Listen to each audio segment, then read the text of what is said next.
मिला टाइम्स में खुश आमदीद। देश के दो अहम तरीन स्टेट वेस्ट बंगाल और तमिलनाडु में आज इलेक्शन हो रहा है। वोटिंग का सिलसिला जारी है।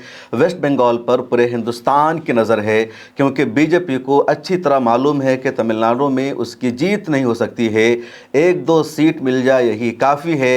लेकिन वेस्ट बंगाल का इलेक्शन जीतने के लिए बीजेपी ने पूरी ताकत झोंक दी है, सब कुछ दांव पर लगा दिया है। बीजेपी के नेताओं ने अपनी आइडियोलॉजी से भी, अपने नज़रिया और विचार से भी समझौता कर लिया है और बीजेपी का एजेंडा है हर हाल में बंगाल चुनाव को जीतना है। तमिलनाडु की तमाम सीटों के लिए आज यानी 23 अप्रैल को ही वोटिंग होगी और वेस्ट बंगाल का चुनाव दो मरहले में है। पहले मरहले के लिए आज 152 सीटों पर वोटिंग हो रही है। दूसरे मरहले की वोटिंग वेस्ट बंगाल में 29 अप्रैल को होगी और 4 मई को रिजल्ट आ जाएगा। तमाम 5 स्टेट में हुए इलेक्शन का फैसला होगा कहां किसकी सरकार बनी है और किसकी सरकार नहीं बनी है। वेस्ट बंगाल में 152 सीटों पर वोटिंग का सिलसिला जारी है और ख़ासतौर पर जो मुस्लिम मेजॉरिटी इलाका है या ममता बनर्जी का जो सबसे मजबूत गढ़ माना जाता है, उन्हीं इलाकों में आज वोटिंग हो रही है और कई तरह की खबरें सामने आ रही है। सबसे बड़ी खबर आज की यह है कि बीजेपी के विधायकों को मारा जा रहा है। एक वीडियो सोशल मीडिया पर वायरल हुई, अब मीडिया में भी वो रिपोर्ट सामने आ चुकी है कि एक असेंबली हलका है वेस्ट बंगाल का जिसका नाम है कुमारगंज। वहां बीजेपी के एक उम्मीदवार को दौड़ाकर लोगों ने पीटा है और बीजेपी के उस उम्मीदवार को 100 के स्पीड में भागकर अपनी जान बचानी पड़ी है। पीटीआई ने उस वीडियो को शेयर भी किया जिसमें देखा जा रहा है बीजेपी का उम्मीदवार 100 की स्पीड में भाग रहा है, उसका बॉडीगार्ड उसे बचा रहा है।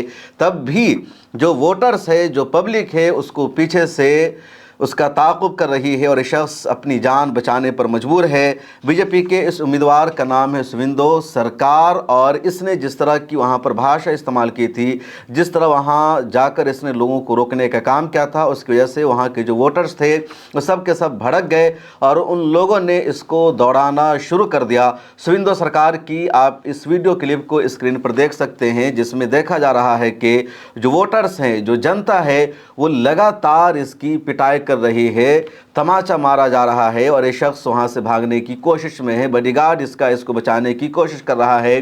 बाद में एनआई से और दूसरी न्यूज़ एजेंसियों से बातचीत करते हुए सुविंदो सरकार ने कहा कि सारे टीएमसी के गुंडे थे, वो हमें मार रहे थे, लेकिन हम इन सब को छोड़ने वाले नहीं हैं। मुर्शिदाबाद से एक और वीडियो सामने आई, रिपोर्ट सामने आई जिसमें हुमायूं कबीर पर भी हमला हुआ है। हुमायूं कबीर आज के वेस्ट बंगाल का नया मीर जाफ़र है जिसने बीजेपी से 1000 करोड़ में डील की थी मुसलमानों के वोटों को मुंतशिर करने के लिए, बाबरी मस्जिद को बनाने के लिए, हिंदू वोटर्स को ममता बनर्जी से भड़काने के लिए। तो ये हुमायूं कबीर की डील हुई थी। इससे पहले भी कई मरतबा इस पर हमला हुआ है, मुसलमानों ने सरेआम इसको जलील किया है और आज एक बार फिर चुनाव के दिन इस पर हमला हुआ। हुमायूं कबीर ने फिर दावा किया है कि ममता बनर्जी को पूरे मुर्शिदाबाद में और मुस्लिम मेजॉरिटी इलाका में एक सीट पर भी जीतने नहीं दिया जाएगा। हर जगह ममता बनर्जी की पार्टी की ज़मानत ज़ब्त हो जाएगी।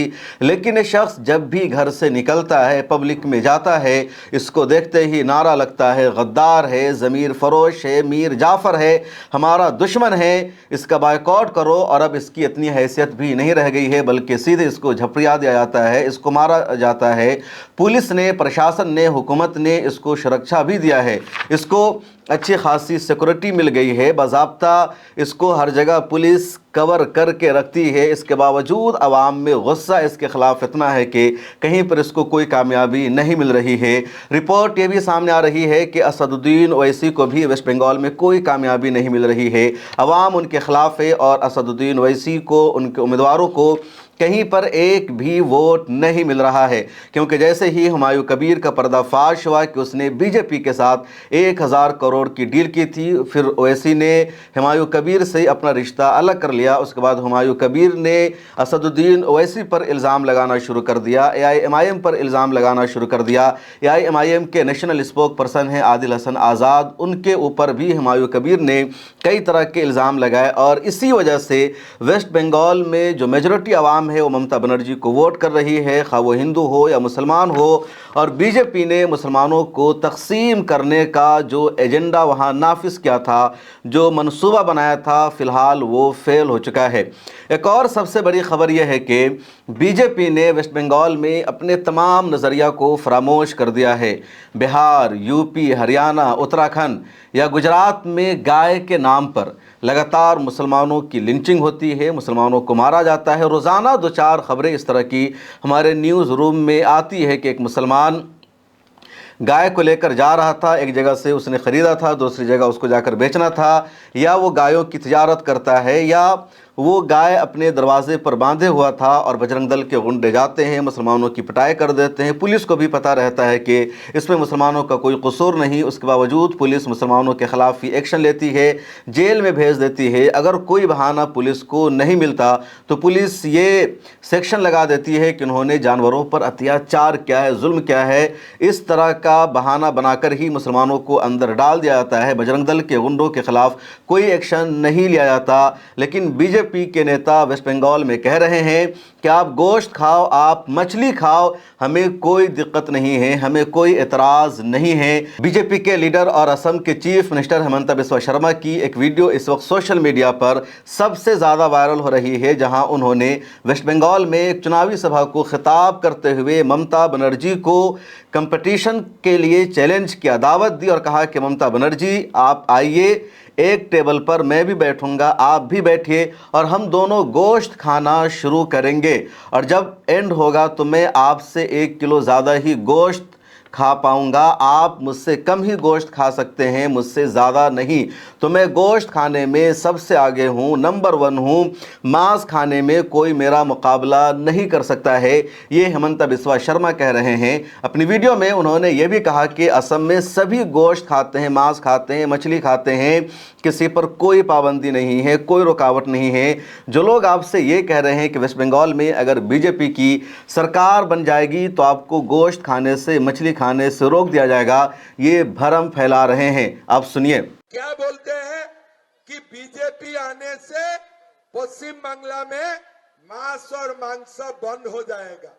अरे भैया, असम में बीजेपी का सरकार ही है।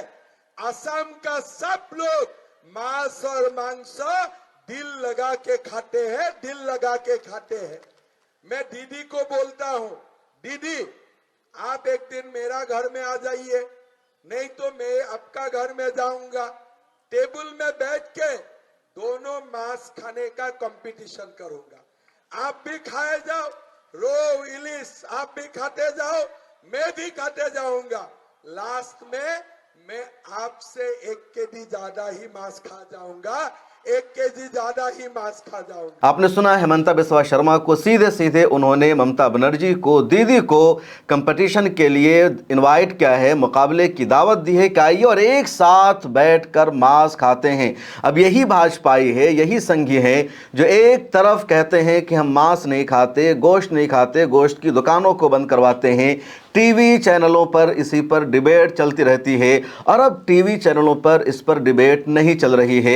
एक और वीडियो वायरल हो रही है अनुराग ठाकुर की, जो मुसलमानों के खिलाफ जहर उगलते हैं, खूब बोलते हैं और कहते हैं कि हम शाकाहारी हैं, हम मांस मछली नहीं खाते हैं। लेकिन अब उन्होंने भी बंगाल में जाकर मछली खाई है, अपनी वीडियो बनाई है और कहा कि बंगाल की जो मछली है काफ़ी टेस्टी है, लोगों को आना चाहिए, मछली खानी चाहिए। बंगाल का मच्छी कैसे है? बहुत स्वादिष्ट, आप भी खाइए।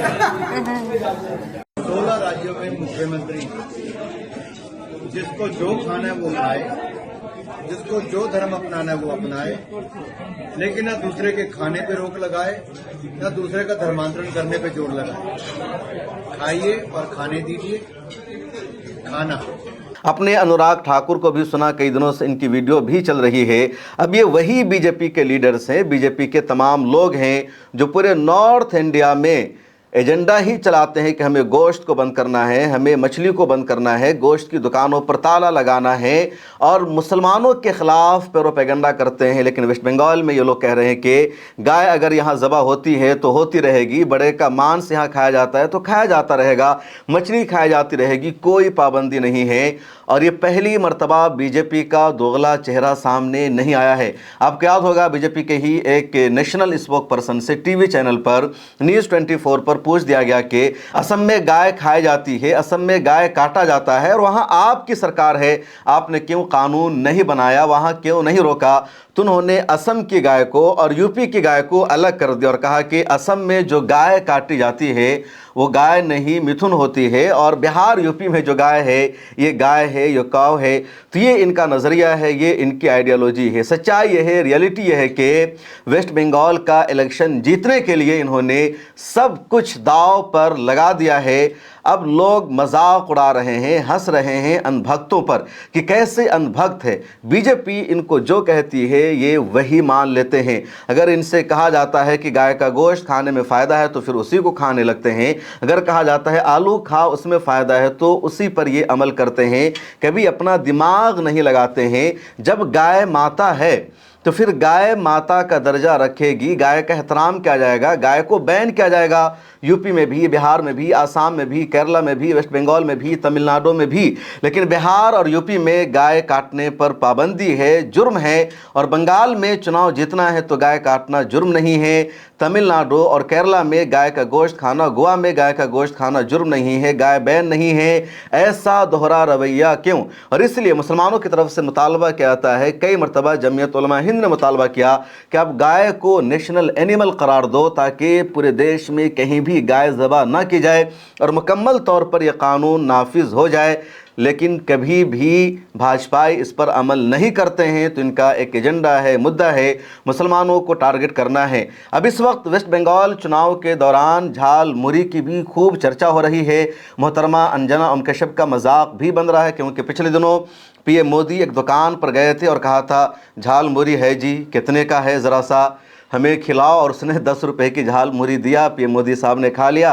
अब प्रशांत किशोर की पार्टी जनसुराज ने एक वीडियो अपने ट्विटर हैंडल पर शेयर किया जिसमें एक तरफ शादाब ज़काती की वीडियो लगाई गई और दूसरी तरफ पीएम मोदी साहब की वीडियो लगाई गई। जनसुराज ने लिखा कि ये रील है, ये रियल है, बस इतना ही का फ़र्क है, इसके अलावा कोई फ़र्क नहीं है।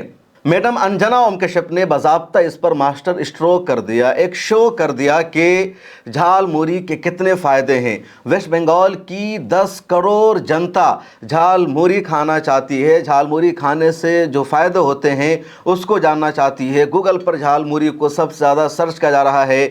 बिरयानी पीछे, कोरमा पीछे, तमाम डिश पीछे झाल मुरी नंबर 1 डिश बन गया है। इन्होंने ये भी बताना शुरू कर दिया कि वज़ीर-ए-आज़म नरेंद्र मोदी के इंस्टाग्राम पर इस वीडियो को 100 मिलियन लोगों ने देख लिया। लेकिन अगर 100 मिलियन लोगों ने या 10 करोड़ लोगों ने भारत में देख लिया पीएम मोदी को, तो क्या इस बात की दलील है कि पीएम मोदी भारत के मकबूल लीडर बन गए? भारत में 140 करोड़ की आबादी है और 140 करोड़ में तकरीबन आधी आबादी इंस्टाग्राम यूज़ करती है। अब उसमें से सिर्फ 10 करोड़ लोगों ने देखा, तो कहाँ हैं 50 करोड़ लोग जिन्होंने अभी तक नहीं देखा? ये मकबूलियत तो नहीं है भारत जैसे देश में जहाँ की इतनी बड़ी आबादी है। लेकिन मीडिया ने तमाम मुद्दों को नज़रअंदाज करके झाल मुरी पर डिबेट करना शुरू कर दिया है।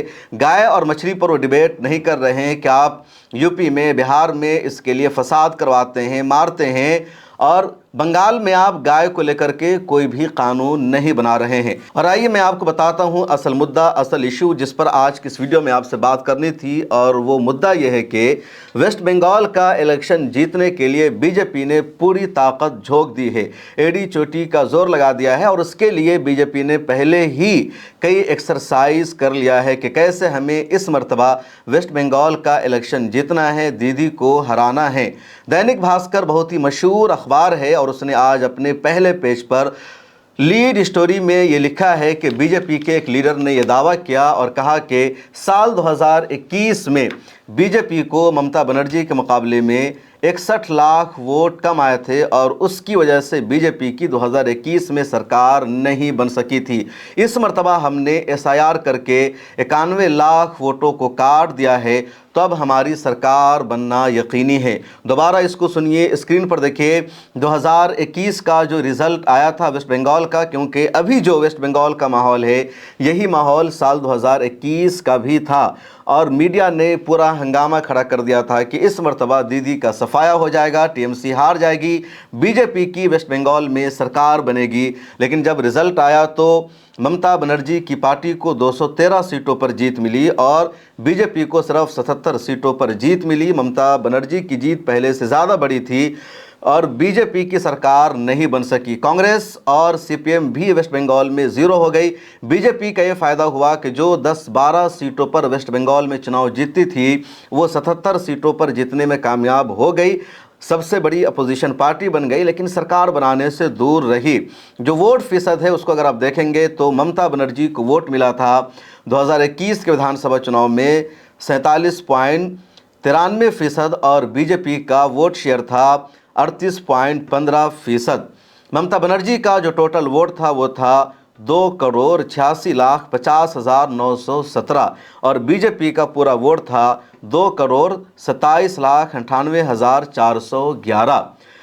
तो सच्चाई यही है कि बीजेपी को सिर्फ 60 से 61 लाख वोट ही कम मिले थे 2021 में और जो वेस्ट बंगाल में एसआईआर हुई है तो उस एसआईआर में 91 लाख लोगों का नाम हटा दिया गया है, 91 लाख लोगों को वोट देने से महरूम कर दिया गया है। और जो नाम काटा गया है उन्हीं इलाकों में जहां ममता बनर्जी का वोट ज़्यादा है, जो मुस्लिम मेजॉरिटी इलाका है, तो 91 लाख लोग वोट नहीं करेंगे। पिछली मर्तबा सिर्फ 60 लाख वोट कम मिले थे बीजेपी को। तो बीजेपी के नेता का ये जो दावा है और दैनिक भास्कर ने इसको शाये किया है, कहीं ना कहीं सच्चाई है। और एसआईआर कराने का जो असल एजेंडा है, जो असल मकसद है, वो यही है कि कैसे बीजेपी को चुनाव जीतना है।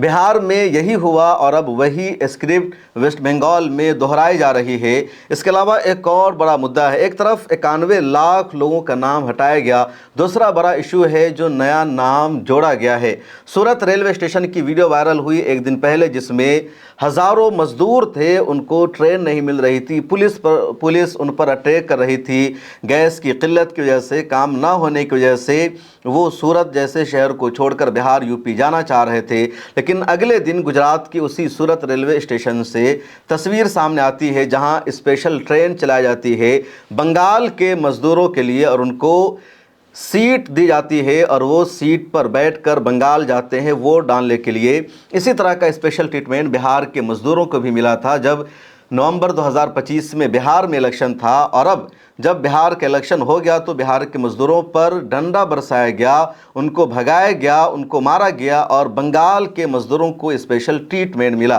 तो सिर्फ वोट हटाया नहीं जा रहा है बल्कि एसआईआर के जरिए वोट ऐड भी किया जा रहा है। और एसआईआर की फाइनल लिस्ट में जो वोट ऐड किया जा रहा है वो वोट ज़्यादातर बीजेपी का होता है, बीजेपी को ही मिलता है।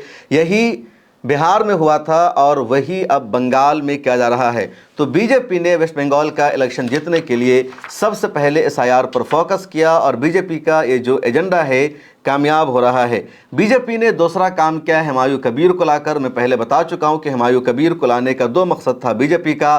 पहला मकसद कि जब वो बाबरी मस्जिद बनवाएगा तो जो हिंदू वोटर्स हैं वेस्ट बंगाल के वो ममता बनर्जी से दूर हो जाएंगे, हुमायूं कबीर के साथ आएंगे।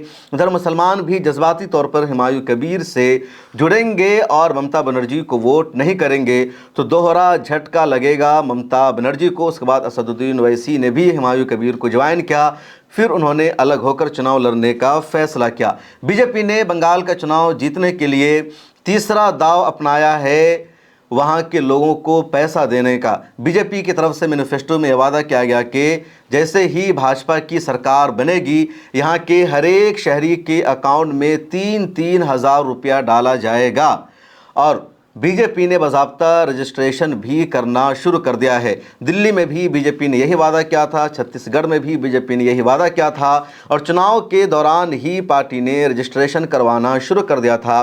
वेस्ट बंगाल में भी अभी यही हो रहा है। बीजेपी के जो वर्कर्स हैं, बीजेपी के जो कारकुनान हैं, वो घर घर जा रहे हैं, दौरा कर रहे हैं और हर एक शहरी का वो रजिस्ट्रेशन कराने की कोशिश करते हैं कि आपका हम रजिस्ट्रेशन कर रहे हैं।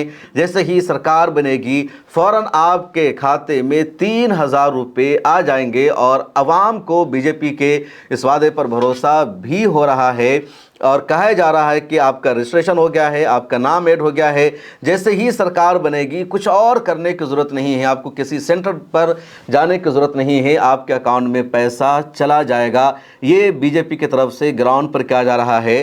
बीजेपी ने अपने फायर ब्रांड लीडरों को तो अभी मैदान में उतारा है, जैसे हेमंत बिस्वा शर्मा हो या योगी आदित्यनाथ हो या दूसरे लीडर्स हो, लेकिन ग्राउंड पर बीजेपी के लीडर्स पिछले 2 सालों से काम कर रहे हैं और इसको बहुत ही मजबूत हथियार माना जा रहा है।